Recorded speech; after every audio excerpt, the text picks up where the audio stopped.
I just lost thousands of dollars as part of a campaign that I was invited to be part of. Let me tell you the story.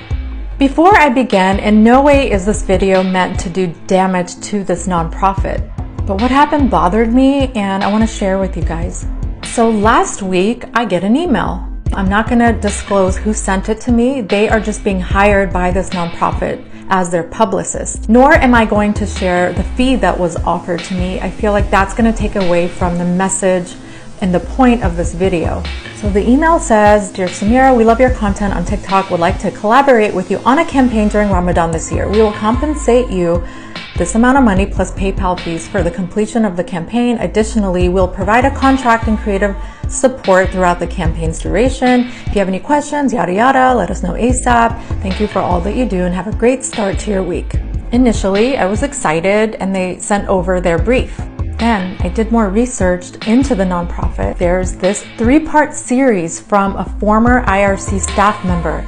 She worked at Operation Allies Welcome at a safe haven. This is what she has to say. Now I have to add, this is all alleged. Just want to throw that in. Afghan women were trafficked on IRC's watch and people with severe medical conditions didn't have their cases elevated, resulting in at least 1 death. And she went on to say this, you can pause to read. I found out that she reached out to multiple media outlets and was ignored. And then there was this. International Rescue Committee, IRC, agrees to pay $6.9 million to settle allegations that it performed procurement fraud by engaging in collusive behavior and misconduct on programs funded by the USAID. Now granted, IRC is a large nonprofit. It doesn't mean that they have not done good work across the board around the world. But I just couldn't, just in good faith, take the money that they were offering me, knowing that these things existed. And by the way, this happened March 19th, 2021. This is my response to them. It's going to be very long, so please be patient, but I need you all to hear this. I appreciate that you have reached out and asked me to be part of an important campaign during Ramadan to raise awareness about the Turkey-Syria earthquake aftermath and displaced Syrian and Afghan refugees. These are important humanitarian issues that need awareness at this time. However, I am troubled by some findings I came across in my research about IRC, including mistreatment, sexual abuse, and possible trafficking of Afghan refugees and women by IRC staff members between 2021 and 2022. So I linked the article and I also mentioned the case with USAID. I go on to say I have worked hard for many years to build trust with my audience on social media. I try to raise awareness about humanitarian issues, human rights abuses, and history, culture that may have been swept under the rug or forgotten.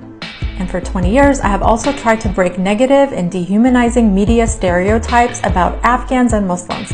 To date, I have never been paid as a spokesperson from any organization or political group, as I have done all this work for humanitarian purposes, not for money. Having said that, as a content creator with a growing audience, I am increasingly being approached by brands and organizations to represent their products or missions on my social media channels. I am open to the financial opportunities this presents as I donate proceeds from my business and all of my social media earnings to the Nuristan Foundation, a small nonprofit that has made direct and positive impacts to the lives of thousands of Afghans since 1999. But I have to do my due diligence. Again, because my audience's trust in me is very important. Of course, this is not to blame you or your company. You've been hired by IRC to contact influencers, as you may not know about these cases. By the way, IRC must have a big budget to hire outside public relations firm. I wonder if the monies they receive from donors to pay influencers could be better spent going to refugees directly. But I don't wish to discredit the good work that IRC may have done across the board. I would like to do is offer a chance for IRC to make things better. What I can accept is a fee of blank, which was double their offer to me, which I will donate directly to Nuristan Foundation to help fund a women's entrepreneurship program and children's school. I can provide proof of the donation, or IRC can donate the monies to Nuristan Foundation directly. This will show that IRC in fact does care about Afghan women and children. Or, I would be happy if they donated to another small nonprofit. This wasn't about me trying to get more money. I just wanted to see that they in fact do put their money where their mouth is. I kindly request a public statement from IRC that it will look into these cases mentioned above against Afghan refugees, issue a public apology to those victims who may have been affected, and investigate those who were involved and take appropriate action against them. I am sure as a public relations company, you can understand the negative impact that stories like this have if they spread or go viral on social media. This is a time to prove IRC truly cares about Afghans and Muslims as a whole, not using their plights, stories, or people as public relations tools to raise millions of dollars in monies that in some cases has shown, in the case with the USAID, have gone to questionable sources. This is a chance to maintain IRC's reputation as a global humanitarian agency. And I sign off. I look forward to hearing from you. It's been 1 week and I have not heard back.